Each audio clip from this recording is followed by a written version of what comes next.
Matur nuwun dumateng Yuseli Ponorogo atas sponsor kebayanya. Semoga yang punya Yuseli sehat selalu, panjang umur dan rezekinya lancar. Amin. Sampun. Penak dienggo bayahe. Enak gratis kok. Labene. Ayo kaya wong mangan ning warung, enak nduk, enak. Dibayari kok nggale kuwi. Heeh. Luar biasa ki lho nduk, sampean mulih ning kandangmu dhewe, mulih ning kabupatenmu dhewe, nyatane wong semene mbane iki kabeh rata-rata tresnani karo sampeyan. Kira-kira matur apa karo para pamirsa sing semene akeh? Ayo. Matur nuwun ingkang tanpa upami Bapak Ibu. Panjenengan sedaya sampun kersa nresnani kula. Mugi-mugi panjenengan pikantuk berkah saking Gusti, terus panjenengan panjang yuswa, terus sehat selalu, terus rezekine lancar, terus panenane kathah. Seto, kowe iki arep parkir apa arepe nembang? Kok terus. Jajal saiki dadi berpikir cepat, mengucap dengan cepat. Kagem sedaya para pamirsa kula ngaturaken panuwun panjenengan sampun tresnani dumateng kula. Mugi-mugi menika dados amal kesayangan panjenengan. Jenengan kula dongaaken dados piyayi ingkang sehat walafiat, murah rezekinipun, tansah pinayungan dening Hyang Agung. Cepet ngono Jajal. Jiro lu ya. Mugi-mugi panjenengan sedaya sampai kantuk rahmat saking Gusti Allah, pikantuk berkah saking Gusti Allah, pikantuk berkah saking Gusti Allah. Gusti Allah. Mboten saged lho, Pak. Mboten saged. Oh iya, pancen ya karaktermu ngono ya. Ora apa-apa. Terus piye omong apa neh?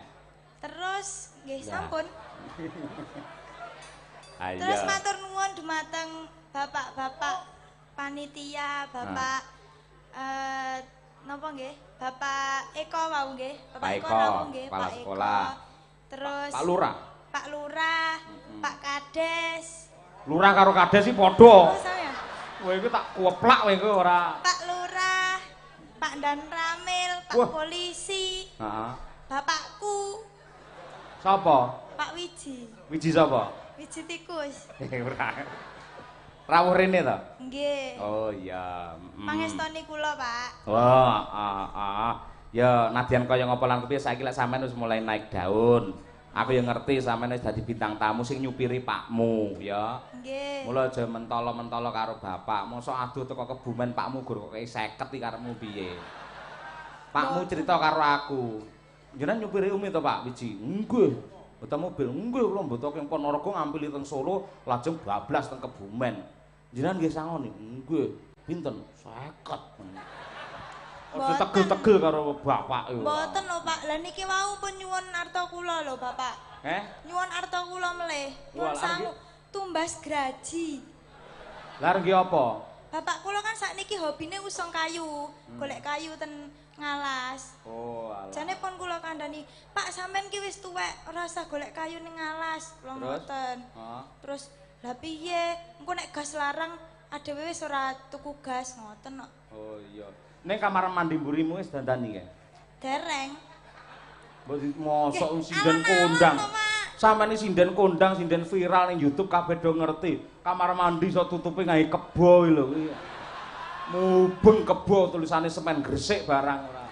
Nggih alon-alon to, Pak. Niki kan nderek jenengan mungkin damel kula bangun. Mula lek pas bintang tamu ngono sing 75% ditabung. Kirim ngene ibu, nyobu nggih bangun kamar mandi ngono kuwi. Lah ora anggen nggih duwe akeh mending nggih jajan era leren. Mboten, pun kula klumpukne kok. Pun kula klumpukne, pun kula. Alhamdulillah. Pun kula planning. Wah, planning. Ngerti planning barang. Nggih. Ya wis, saiki nembang coba kaya apa? Nggih. Sri Huning karyane Mbah Sukron. Ayo, coba. Oleh Umi Hafifah dari Pulung Ponorogo. Ya. Sak bawane. Putri Kangsu Lestieng Warani.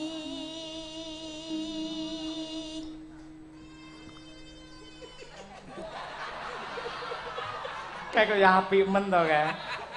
Apik lho. Putri Kang Sulis, ya ing warni tet.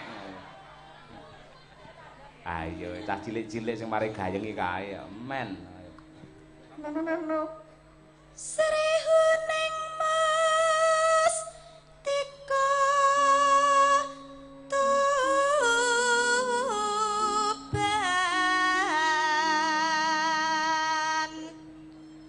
Putri Kanjeng Sira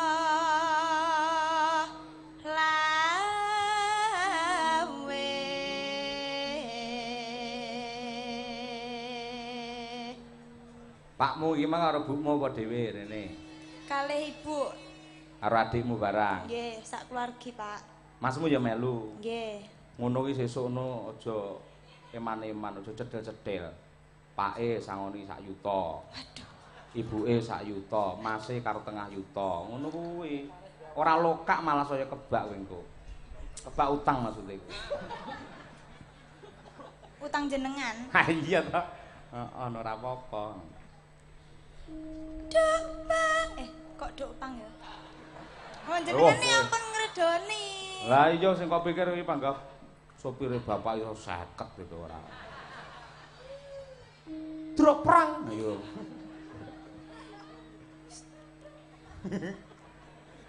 Duk perang kung bejana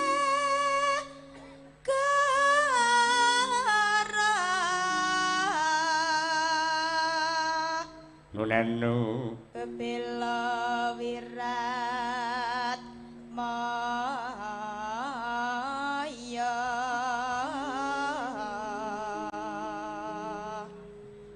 Yayo Rangi Rosri Huning gugur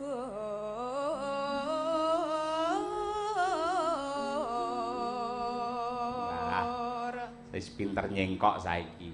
Dasare le radang wis mari kok. Ayo. Terus dadi mustikaning Tuban.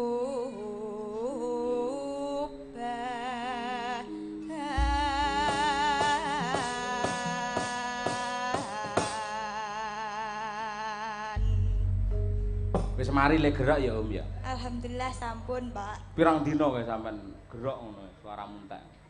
2 bulan. 2 bulan. Padha karo mbokmu, Bu Kesi kadung gerokno ya sesasi.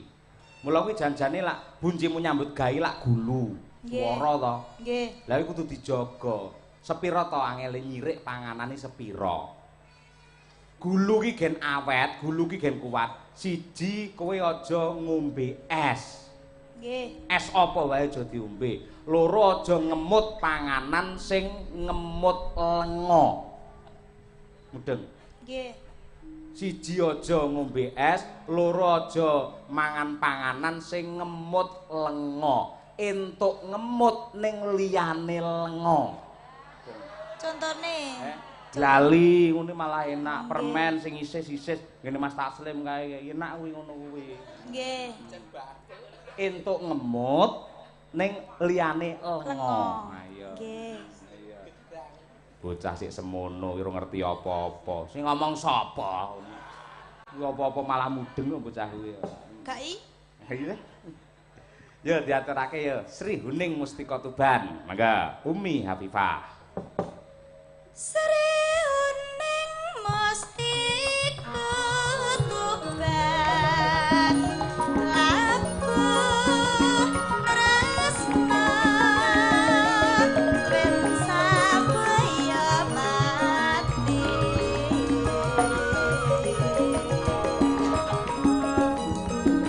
marang Raden Wirat Maya kanggo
Mbah nuwun, Nduk Umi Afifah. Ya.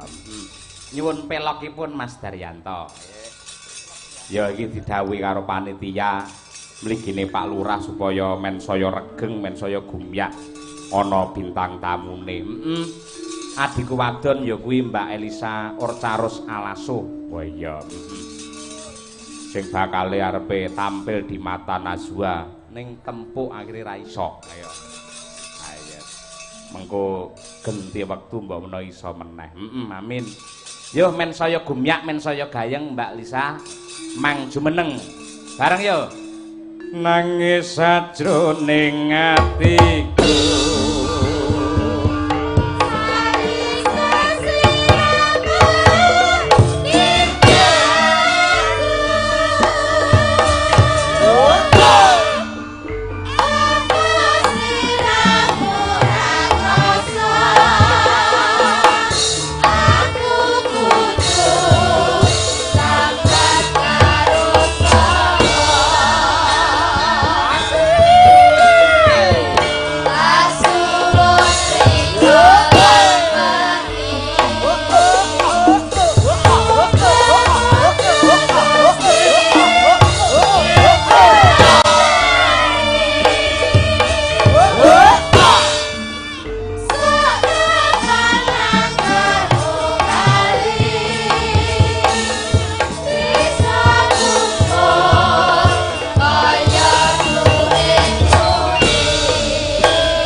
seneng dalu. Macange malimbo sedaya warga Lembah Babadan. Ya. Lembah Babatan Ponorogo. Lembah. Lem kelet bah tuwa. Dadi kelet sampai tuwa. Maksudnya sedulurane. Oh iya, amin ya rabbal Kabeh alamin. guyub rukun pasederekanipun kedos sampai tuwek. Kelet. Kowe iki omong apa? Aku ya bingung aku ngomong apa. Muga-muga lah pada mudeng ya. Iya. Kula semeng. Kula remen sanget saged sowan wonten mriki. Malimbo Macange.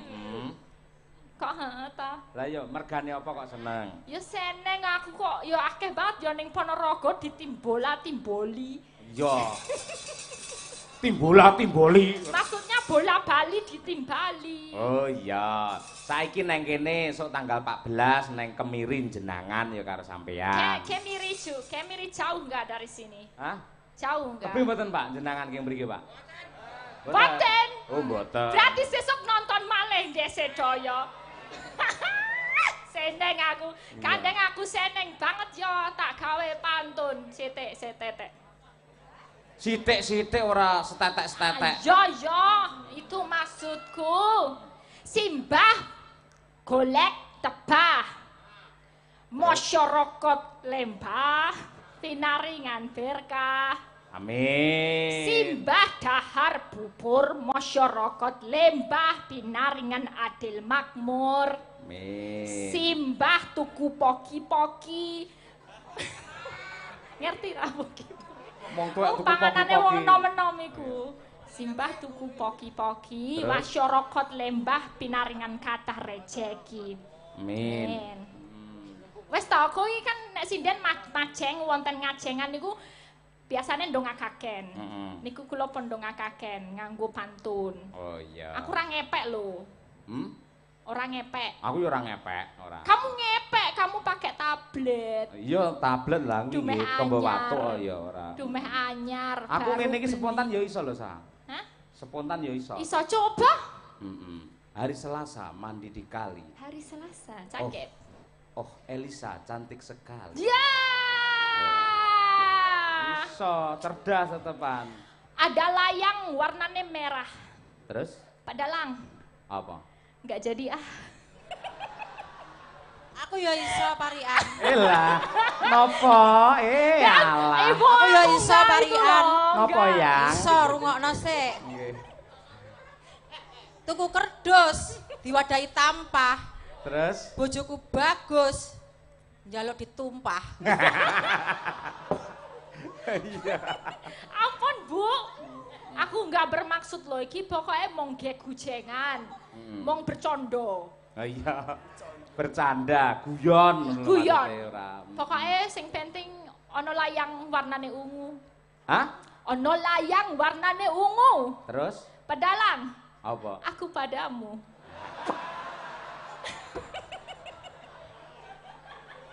Warna ungu dimakan buaya. Waduh. Kamu padaku, aku juga. Aku ya iso. Aku ya iso. Apa? Aku ya iso. Pinter Aku ya e. iso. Tuku wedhus terus dipendem. Terus Bojoku bagus njaluk diantem. Aduh. Wes iki gawat iki nek mlebu netizen ngerti dikira aku menghancurkan keluarga iki. Bahaya. Aja diteruskone ya, aja diteruske ya. iya.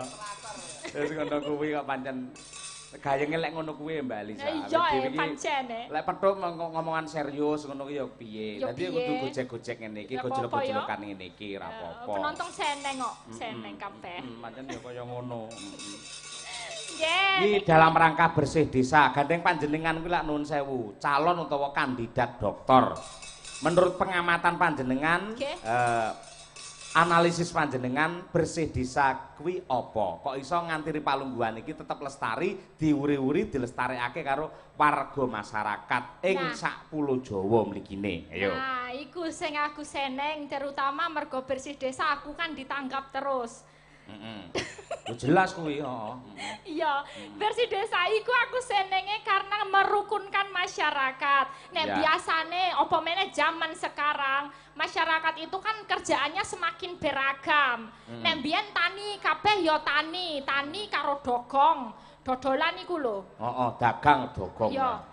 Dadine gampang, nek ketemune gampang, Kang Senan nggo ketemu, nggo apa guyub, ketemu tanggane gampang. Tapi sekarang makin banyak, kerjaan makin beragam. Jadi arep ketemu mangkat mulih kesel merem langsung. Ya toh, bojone we rong mesti dikeloni mergo saking kesele. Iya. Ya toh. Nah, dengan adane bersih desa iki, nah itu bisa menyatukan masyarakat. Apa meneh nganggo gelar wayang. Nek gelar wayang manfaate akeh. Siji kuwi nggo tirakat merehatenake ya desane ya kabeh keluarga sing diayomi desa. Nah, nek wis diperhatinke engko pujine wong kabeh ndonga melek sewengi. Melek. Ora Ya. melek. Melek. Melek sewengi. Dongake ya kabeh ya keluargane ya dulure ya warga kabeh ya desane lah berarti iso diparingi makmur sakmene iki ya kabeh melek ya dalang ya sinden ya wiyaga kabeh melek dadi dongane apik. Amin. Ya toh. Terus nek bar kuwi iki kumpul kabeh terya tertib nek nonton dangdut mung ngene ngono atau nek saiki kan kabeh lingguh ning rene lingguh kene lah karo nonton wayang karo ngrasani sinden rasane menyenangkan Iya, ngono ya. heeh. Tapi pamane ngrasane sinden janjane ya ora elek lho, Mbak. Boten. Pancen ya sinden didepne penonton, didandani cantik, butuhe pancen dipamerke untuk menghibur penonton. Betul. Lah yo nek jenenge sinden ki diayu-ayu, sing marake ayu yo nganggo kebayang, nganggo kondeng, nganggo jare itu membuat auranya semakin cantik. Lah kuwi nek misale mes apik kaya ngene to timbangane sing nganggo seksi-seksi katok sakmene. Bener. Malah cara ngono jare yo ora yo mending sing seksi. Nah aku sih seneng sing kaya ngene makanya aku tetap konsisten kalau manggung ya bagusnya pakai kebaya, pakai jarik itu komplit. Soalnya makin cantik nih udah bawaan dari budaya kita. Wes jangkep sak pertunjukan wayang kulite. Ngene lho Mbak, dadi sampean ngangge bayak, nganggo jarik ngono kuwi ya. Yen cara mbah-mbah biyen, mumpung bapak-bapak ingkang sepuh-sepuh tasik lenggah teng mriki. Cara biyen sampean kono lak etan. Sampean kaya etan mlaku ngulon, ngono, ngulon nirono. Terus delalah enek angin kok kulon. Aku praktek ya. Heeh, mlaku alon-alon. Jalan pelan-pelan. Nah, kuwi, Aja kaya arep pitik ngendhok ngono to sing apik. Lah piye sih le mlaku ki? Biasa aja yang cantik, iya, heeh. Lah ndelalah enek angin kok kulon parane ngetan. Terus akhire iki angin kuwi nyempyok nang nggen jarikmu, kentolmu terus ketok maklap ngono iki. Cara mbah-mbah biyen ngono wis jelingi wisan ngono kuwi. Oh ngono ya. Mongko sik ning nggon kempolku ra ono senterei apa sing marake murup ya? Enggak ada senternya tuh yang bikin murup apanya. Jare maklap. Apa sing maklap? Saka resike kentol mergo dirawat terus akhire maklap lap ngono kuwi. Lah saiki iki cara saiki wong wedok saiki iki ora ngono. Cara ngibarate lemper diunceki kabeh. Dadi wong iki ora gumun malah. Enggak ada senine ya. Kayak senine. Nah nek ngene kan mbok kentol ketok ngene aja kok wong-wong kuwi lho. Lurah lho bengkok iso entek mergo kentol. Wah kalau mboten matur lho, padalang lho. Nggih, paribasane ngono kuwi ngono lho. Ya. Nggih. Iki aku arep apa ngaturake tembang-tembang. Wau ketok katonipun kathah nggih. Kathah nggih. Tembang-tembangipun kula minangkani setunggal. Sing pundi? Derek. Sik sampean tak golekne kanca iki. Sinten? Sik, iki mau pesen saka panitia dicaoske aku nalika ana transit nggen SD kono kuwi saking Bapak Sastra sinten iki? Senun nggih. Pak Sastra Senun. Oh ya. Menika nganggit dandang gula sandi asma bersih desa utawi bersih desa. Nah, menika badhe dipun sekaraken piyambak mangke jenengan ingkang dampingi kalajengaken pepiling. Siap. Pak sinten wau? Sastra Senun. Pak Sastra Senun menawi katuran megah wonten pepanggungan sareng kalih kula mboten galak, kula mboten nyokot. Tenang. Monggo Mbah Sastra. Monggo mriki kula entosi. Penotone wis ngenteni Mbah Sastra. Senun katuran mriki Mbah Sastra senun. Siap gerak, hormat gerak. Tegap gerak. Maju jalan. Iki piye to ya? Lagi ngadeg wong loro kucul kabeh bae iki. Mbah Sastra jenengan nggih purun diperintah karo Elisa ngoten niku lho, ora. Mikir caoske sik, ayo. Nah, iki sing irengi, sing waras iki. Nah. Niki ya ana sing ra waras barang. Oh, Di kesel. sekolahke dulu. Nggih. Mbah Sastro. Sosro napa sastro? Sastra. Mbah Sastro. Derek tepang mbah kula derek belajar. Kula Tepang bokonge, ora. sinden enggal. Kula diajari nembang dandang kula niki jenengan sing kau damel. Murip mboten. Murip. Urip mboten murip ora. Cek. Cek. Nah. Cek, halo. Mbah Sastra. Napa mikir jenengan pun mboten pati urip? Mboten. Tapi nek didemek langsung urip kok. Oh, kok demek urip mau, Mbak? Iya. Oh iya. Niki pegang hidup. Dipegang hidup ya. Hidup. Tapi didemek setetek lagi muni. Cek. Mbah, panjenengan iki ndamel dandang gula. Nggih. Kula belajar nggih. Jenengan cobi kados napa niku? Oh, Nggih, nggih. larike. Swara kula niki mengke saingene kalih swara mercon. Kalih mercon. Nggih. Swanten kula pun sami kalih mercon. Mercon niku si laras si banter ngoten niku. Nggih. Nggih, Berarti adalah iki bakal wis sae, Pak. Jan yuswane pinten Mbah Sastra? Yuswa pinten? Pitung dosa. Pitung dosa. Dadi enten 3 tataran. Yen bocah Mbak Elisa umure Oke. 17 tahun nganti 20, Oke. itu adalah pandangan hidup. Pandangan hidup. Setelah Dipandang wae suwi-suwi hidup. Pandang itu, hidup. Engko nek umure 20 nganti tekan 35, ya kuwi pegangan hidup.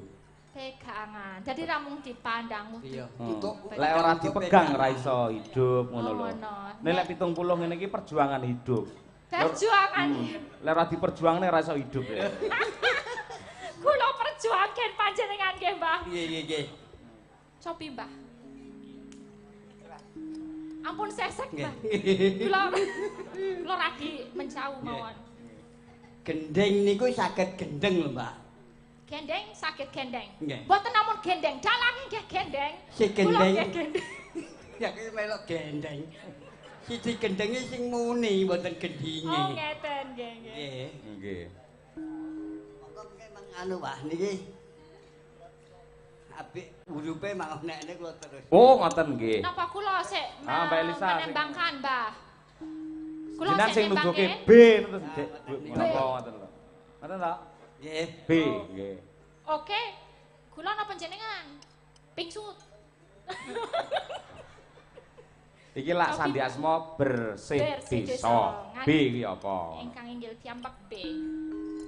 Bahagiane kagem sesami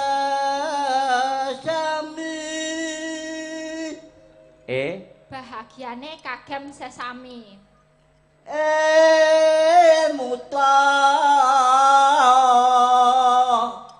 undang-undange desa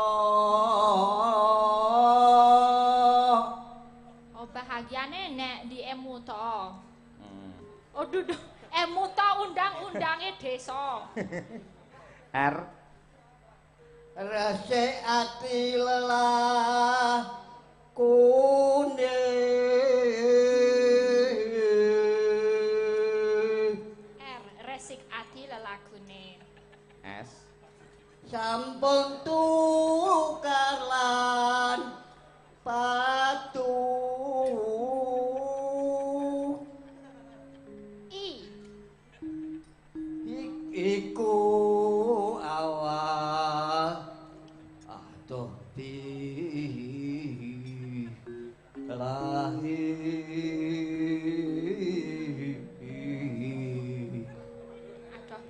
amin. Lajeng ha. Heri Bapak Lurahnya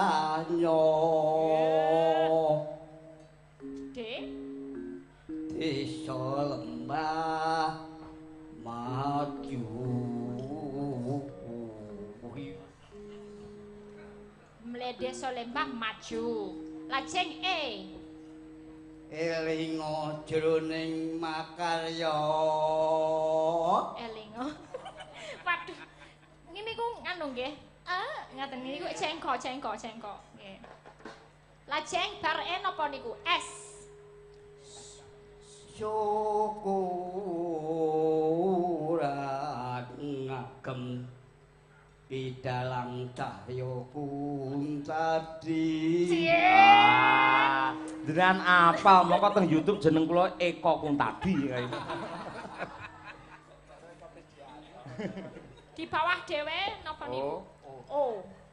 Teoreja Kijo. Amin. Napa Gara balalan. buat si bawah sae sanget lho Mbah panjenengan kapele Kagem pepeleng jenengan. Kula pepeleng nggih. Nggih. Oke, beres. Nggih. Panjenengan joget mboten? Ya, kudu joget. Iya. Ning alon-alon lho Mbah, sampe disyuting kathoke emploter ora krasa ora. Nggih. Alon-alon Mbok, alon-alon. Monggo dipun aturaken pepeling karya Abdi Solo Ki Anom Surata. Dados. Waktu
Napas Mbah, napas. Sobat sayang ningatake tindak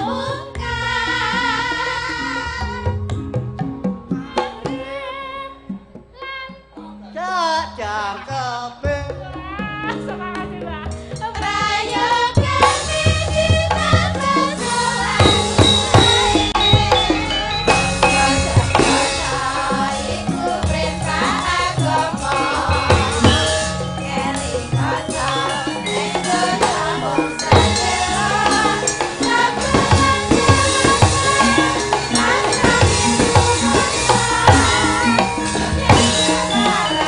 besok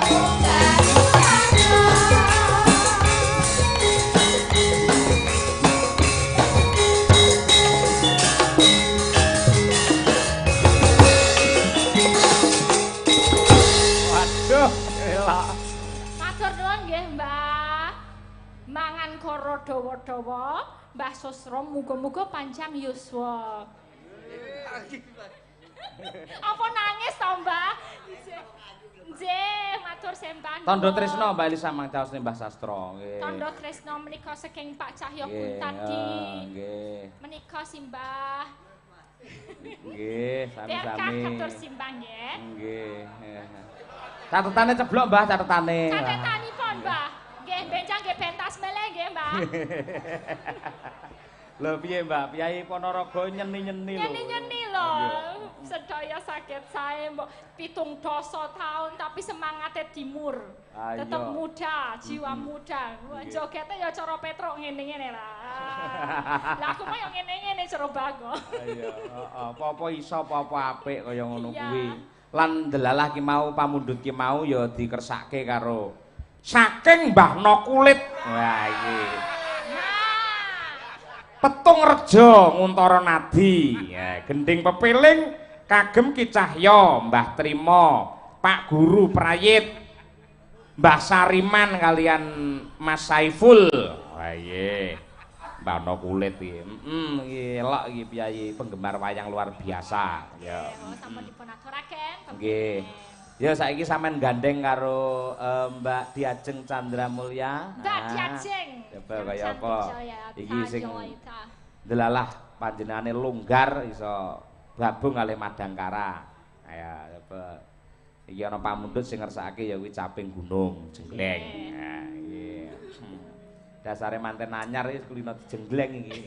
Beda loh, langsung bersinar, langsung ketok lebih berbobot ya. Seneng sih. kamu ya, nek wis dari mantan ki seneng ya. Pripun, Mbak? Iya, aku ya pengen itu apa kok bisa dari mantan apa iki. Alhamdulillah kula dijodhokne kali Pak Yoyo kali Bukes. Dijodokke kok kula mboten dijodokke sih. Hah? Lah kowe arep tak pek dhewe kok. Alah. Tak pek mantu ngono lho maksudku ora. Bukesi ampun cemburu ten mriki nggih, Bu. Alah nggih lah Pak Yoyo niku nek ten dalem kan milik Bukesi. Nek ten panggung ngeten iki lak nggih milik umum to, Bu. Cocok. Ya kono gragoten nok. Diajeng ngomong ora penak lho, Nok. Lah Bisa maksudnya milik umum, aku padake WC no apa piye milik umum ora. 2000 lumayan. lumayan. Piye pengalamane Barabi luwih seneng apa luwih senep? Alhamdulillah seneng, Pak. Seneng. Ya. Oh, enak jan. Bau enak ya. Jen, Mbak. Sing marake bau enak apa? Iya penak. Maksudnya iki nek ning ngendi-endi diterne ngono lho. Oh, ana sing ngeterke ya. Sing ngeterne. Kuwi lah sing merake ya. Aku yo diterke tapi karo liyane. Lah sinten? Yange. Ya urung ya sing yange. Oh, sik yange. Durung dadi bojone. Ya mula tak puji-puji ndang rabi sampeyan Amin. Tenan dong. Iya. Ora cemburu kan? Hah? Ora cemburu kan? Cemburu iki aku lek seneng karo wong wedok ketika wanita itu bahagia maka aku juga ikut bahagia. Amin. Cinta yang sejati Doanya ngono loh Pak, kuwi. doa dalang itu biasanya mandi. Doa dalang itu mandi. Iya, mandi di kali. Caping gunung, ayo jengglengke no. Anjir. Sing jenggleng sinten? Hah? Ya wong loro. Mbak Elisa lho. Berdua. Kowe ketok luwih pengalaman dalam jenggleng menjenggleng. Ah mboten nek kula biasane dijenggleng kok. No ora. Cah cilik ora. Bawa cah ping gunung. Ya Allah cah cilik kok terus to Pak. Kulae pun 20 tahun lho. Ya pira wene lho SMA kok wis rapi kono. Nggih. Yo pangkur cah ping gunung. Yo.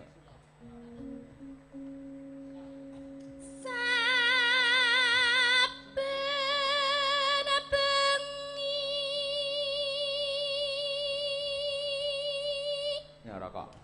Ya. Pengen. Lurut. Ya.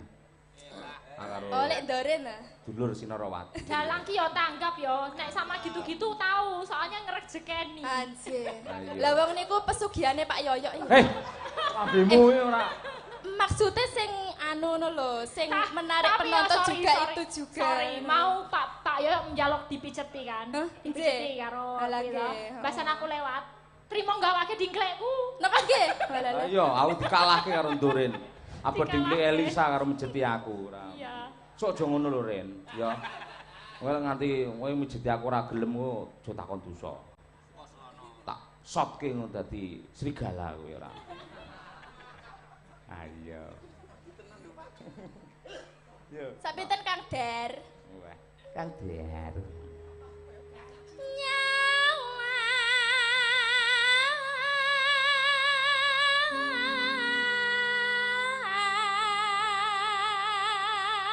No.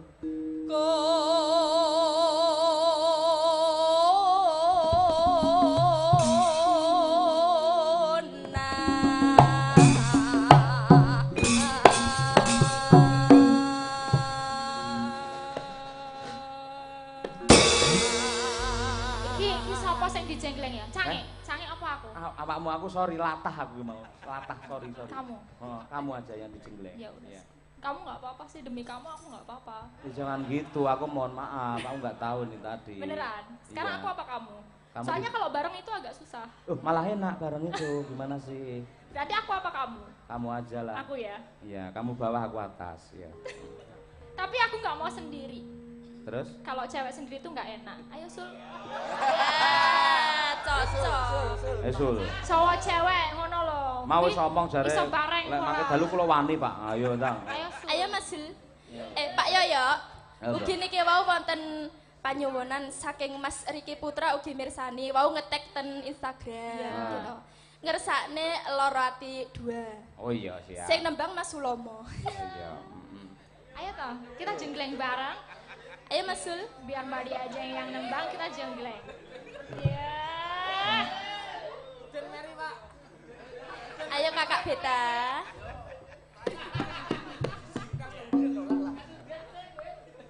Gimana, siap menjenggleng berdua? Kira-kira piye Mas Sul jenggleng Mbak Elisa karo aku Mas Sul? Isin lho Pak. Eh? Isin. Ala Aja kuwi yo isin. jarikan bis kapan tek isin ngopo? Wis kape gegeden iki lho Pak. Lah ben ketok lemu pancene kok ya ora. Tumbasnya sing cilik ngoten lho Pak. Heh? Kula iki gegeden terus teng mriki sini. Bener awakmu sing kecilikan. Iki Pak sak meter kok. Kanggo mantel. Ada ke mana? Malah ora teles ya malah. Lah gawe BSKP rangkung rambu apa piye? Moh. Ayo bareng ya. Ayo Mbak Diajeng. Yen memancing mong karo. Ayo Sul, kelas Sul. Jano.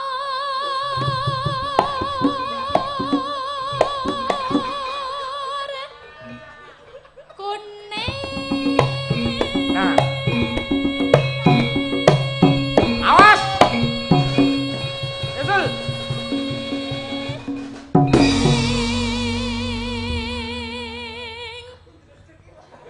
Iki aja ning kene. Aja ndredeg. Kamu kesini, aku kesini ben ketemu gitu loh maksudku. Arahmu ora jelas lho. Lah jane sing mbok jenggleng ki sapa? Yo.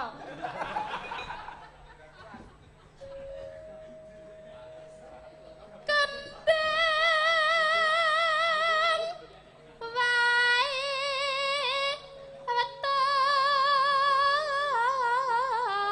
wetokan gunung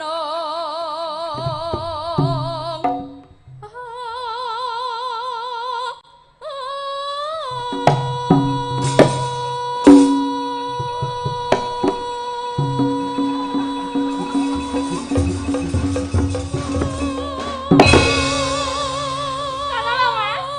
Nek ngene iki aku gelem mau garwa Bandung. Piye rasane? Ngono lho, aku nek ngene kan seneng ya dijajal sik lagi dituku. Oh, angger wong jajal remukno wis aku.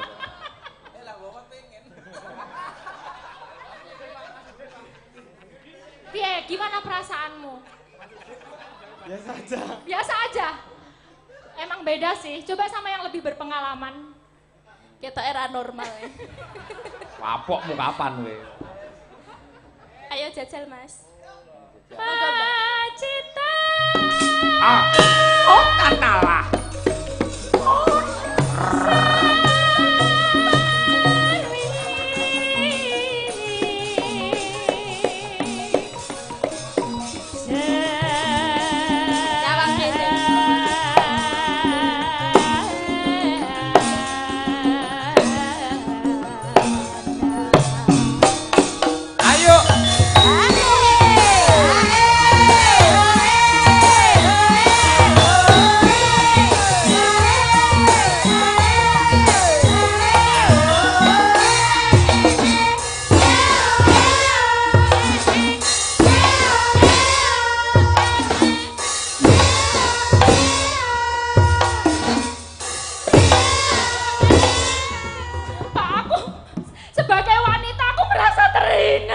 Kenapa?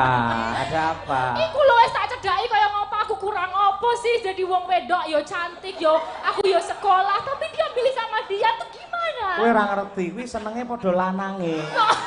Oh ya wes mulane tak kira kok aku ditolak gitu loh. Enggak, iya. Lah gaji. Jeruk makan jeruk kowe bulane ya. Iya. Bilang dong.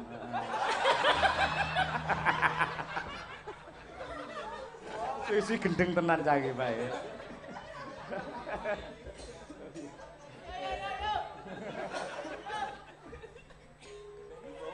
Panas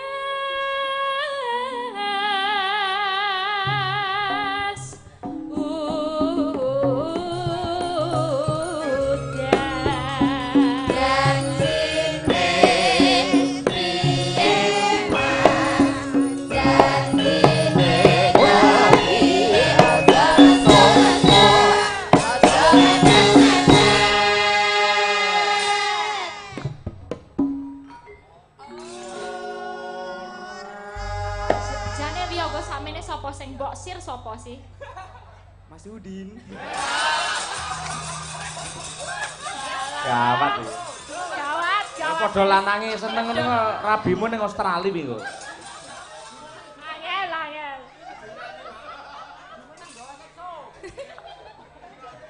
Panas, udan, udan panas lengaling. Capek guna. Ayo Sul. Ayo Mas.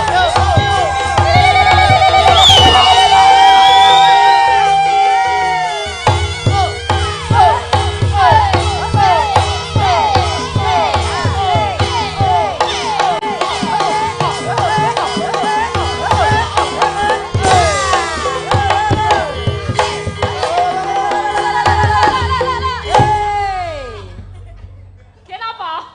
Subek ya. Kok dicekeli itu subek ya. Ojo dicekeli terus ya nek apane to. Gila. Oh ya mung sak ceplukane cekeli ya.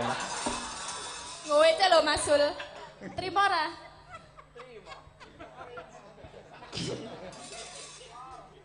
Bon, ayo cepet. Kowe bawa gentino, bawa gentino. Selaisen, Pak. Ora isin-isinan ora nyolong isin lho. Selak isin, Yo. Mas. Selak isin, Mas.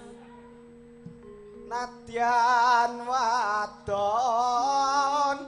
sarta Swara suling kumandang swara. Intan tali ngulon apa setyane kelakon. Sul ayo.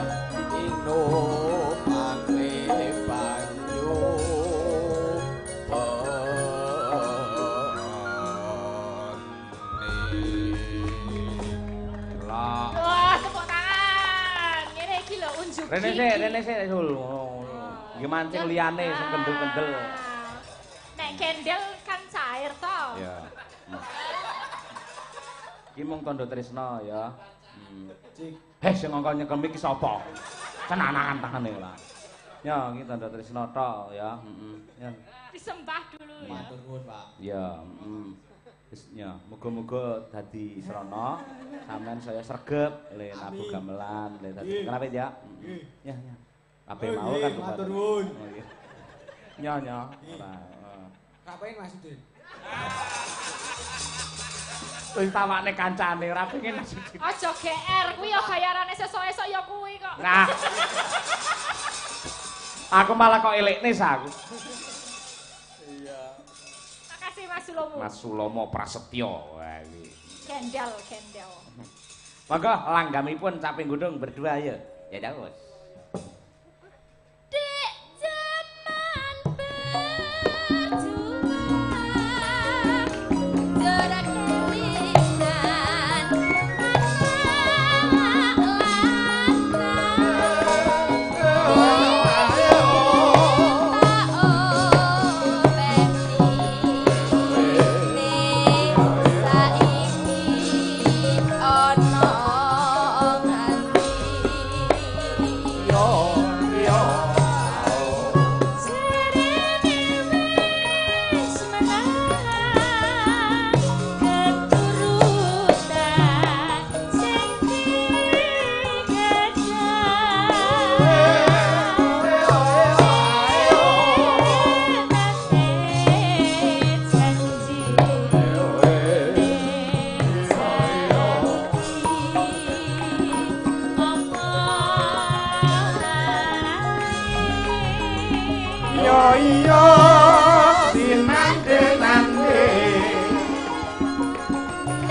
Yo.